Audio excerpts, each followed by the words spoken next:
আমি ব্যক্তিগতভাবে সেফ লন্ডনে আছি আমার পরিবারের সাথে। ডক্টর ইউনূস একজন ফ্যাসিস্ট, বাংলাদেশের সবচেয়ে বড় এই মুহূর্তে একটা সবচেয়ে বড় ফ্যাসিস্ট ইন বাংলাদেশ, এবং তারা কিন্তু আমাদেরকে বাংলাদেশের ইতিহাসে ফেসিস শব্দটা জুলাই আগস্ট বিপ্লবের পর সবচেয়ে বেশি ব্যবহৃত হয়েছে আওয়ামী লীগের বিরুদ্ধে। আপনি মেয়র হওয়ার পর মাত্র 8 মাসের মাথায় আপনার এই মেয়র পদ ছেড়ে আপনাকে লন্ডনে চলে আসতে হলো। এখন আপনি কখন বুঝতে পারলেন যে আপনাকে লন্ডনে চলে আসতে হবে? এখন তো আপনি আইনের দৃষ্টিতে পলাতক। না না না।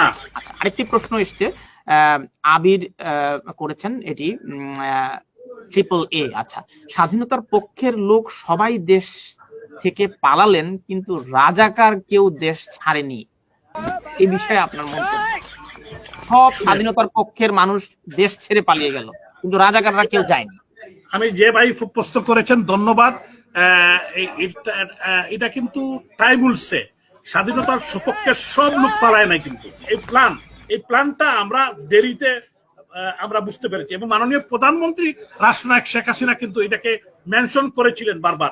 আপনারা 15 বছর 16 বছর ক্ষমতায় ছিলেন, তো আপনারা কি এমন করেছেন যে, যেমন দেখুন মার্কিন নির্বাচন হয়েছে, ডোনাল্ড ট্রাম্প পুনরায় এসেছেন, কিন্তু বাইডেন সরকারের নেতাকর্মীরা তো যুক্তরাষ্ট্র ছেড়ে পালিয়ে যায়নি, আপনাদেরকে সবাইকেই পালাতে হলো।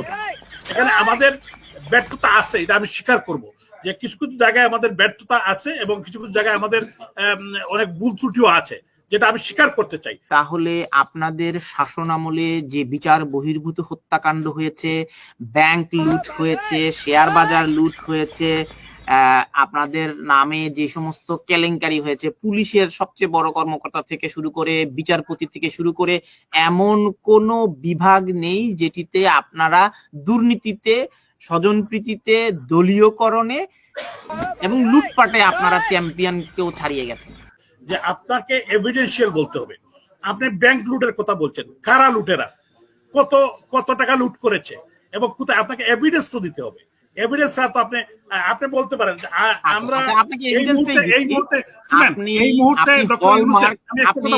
জনাব চৌধুরী আপনি এভিডেন্স চেয়েছেন, হলমার্কের কেলেঙ্কারি আপনাদের সময় হয়েছে, বিসমিল্লাহ গ্রুপের কেলেঙ্কারি আপনাদের সময় হয়েছে, বেসিক ব্যাংকের ঋণ কেলেঙ্কারি হয়েছে, জনতা ব্যাংকের কেলেঙ্কারি হয়েছে, বাংলাদেশ ব্যাংকের রিজার্ভ চুরি হয়েছে, ফার্মার্স ব্যাংকের ঋণের নামে আপনারা নিজেদের দলীয় কর্মীদেরকে অহেতুক ঋণ দিয়ে এই ব্যাংকগুলোকে পথে বসিয়েছেন, ইসলামী ব্যাংকের মালিকানা পরিবর্তন করে আপনারা এই ব্যাংকটিকেও পথে বসিয়েছেন। আরো এভিডেন্স চান? না, আমি বলবো না যে একবারে ঘটে নাই, কিন্তু আপনি দেখতে হবে যে আমাদের সরকারের পক্ষ থেকে এইগুলাকে আইডেন্টিফাই করে এগুলোকে বিচারের আওতায় নেওয়া হয়েছে। কিভাবে বিচারের আওতায় নিয়ে আসা হলো জনাব চৌধুরী? আমরা দেখলাম পুলিশের সবচেয়ে বড় কর্মকর্তা, ওনার মাইলের পর মাইল জায়গা, ওনার রিসোর্ট, ওনার ব্যাংক, ওনার দুর্নীতির যে পাহাড় তিনি গড়েছেন। তারপর সাবেক প্রধানমন্ত্রী শেখ হাসিনার বাণিজ্য উপদেষ্টা সালমান এফ রহমানের যে দুর্নীতির খবর, শেয়ার বাজার কেলেঙ্কারিতে তিনি নিজে জড়িত বলে 60 জনের নামের তালিকার মধ্যে তার নাম রয়েছে। 400 কোটি টাকা নিয়ে পালিয়ে গেছে, তো উনি তাকে জেলে না দিয়ে তাকে বিদেশে যেতে দিলেন কেন?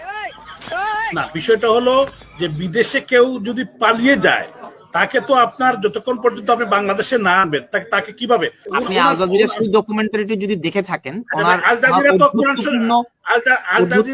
বক্তব্যগুলো, মিস্টার তানভীর, আপনি আল জাজিরা তো আর কোনো কোরআনের বাণী না, আল জাজিরা একটা নিউজ চ্যানেল। জনাব চৌধুরী, আপনার কাছে কি মনে হয় না আপনারা গত 4টি নির্বাচনে এমন পরিস্থিতি তৈরি করেছেন যেখানে বিরোধী দল ছিল না, বিরোধী দলের রাজনীতি করার কোনো সুযোগ ছিল না, মত প্রকাশের কোনো সুযোগ ছিল না, আপনারা তাদেরকে নির্বাচনে আস্থা তৈরি করতে পারেননি, যে কারণে একের পর এক নির্বাচনকে আপনারা প্রশ্নবিদ্ধ করেছেন। এ কারণেই আপনাদের বিরুদ্ধে গণজোয়ার এবং গণবিপ্লব হয়েছে। এখানে জাতীয় পার্টি সহ অন্যান্য যারা নিবন্ধিত রাজনৈতিক দল তারা অংশগ্রহণ করেছে। আমি বলতে চাই যে জাতীয় পার্টিকে তো আপনারা একদম সরকারি দল বানিয়ে কাগজে কলমে বিরোধী দল, আর হচ্ছে এগুলা আপনারা বলতে পারেন।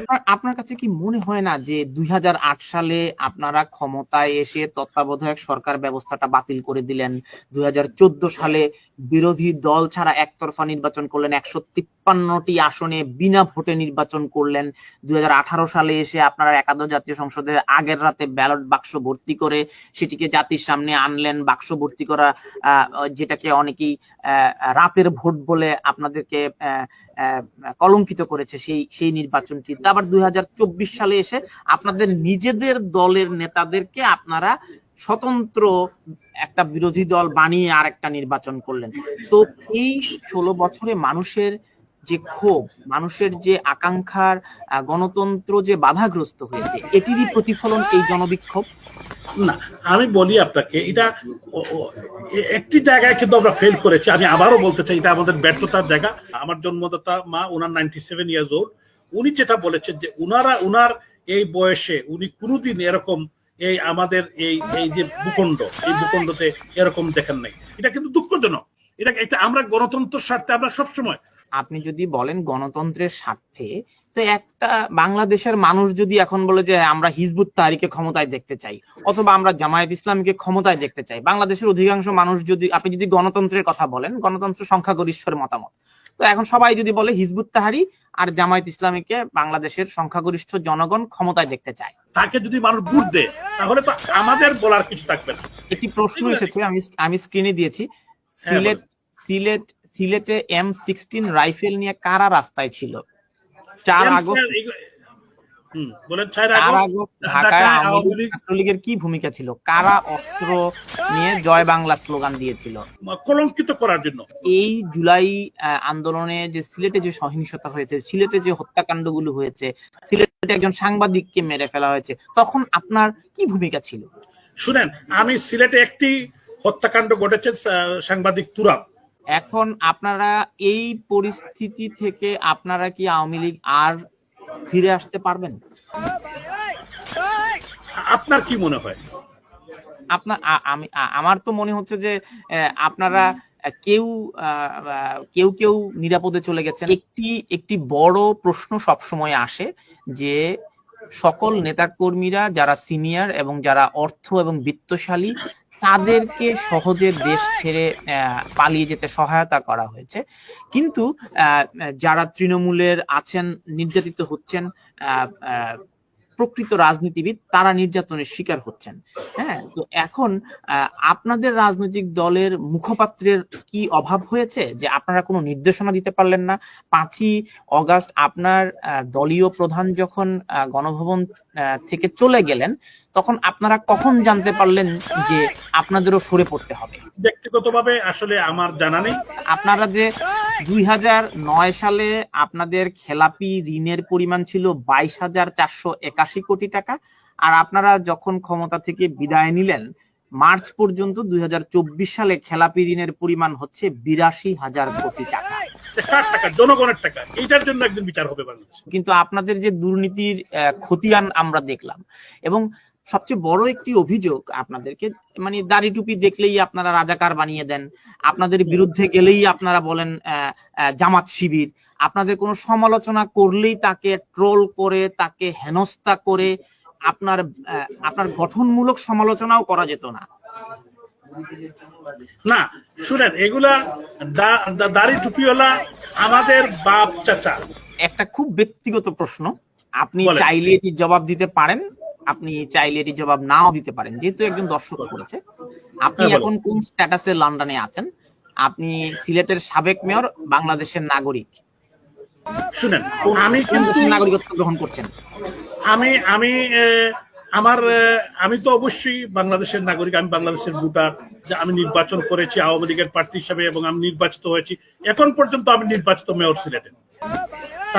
তারা কলমের কুচায় তারা সব মেয়রদেরকে বাদ দিয়ে দিয়েছে, এটাই আমার স্ট্যাটাস। এবং আমি কিন্তু ব্রিটিশ সিটিজেন। ব্রিটিশ নাগরিকত্ব সারেন্ডার না করেও বাংলাদেশের মেয়র হওয়া যায়, তাই তো? হ্যাঁ, কারেক্ট। তো এখন স্থানীয় আপনি সরকার স্থানীয় যে কোনো স্থানীয় সরকার, ইউনিয়ন পরিষদের চেয়ারম্যান, উপজেলা চেয়ারম্যান, সংবিধান মেয়র যেহেতু করতে পারে। সংবিধানের কোনো বাধ্যবাধকতা নেই। সাংবিধানিক বাধ্যবাধকতা না থাকায় আপনি এখন দুটি নাগরিকত্বই একই সাথে বহন করছেন। Correct, correct.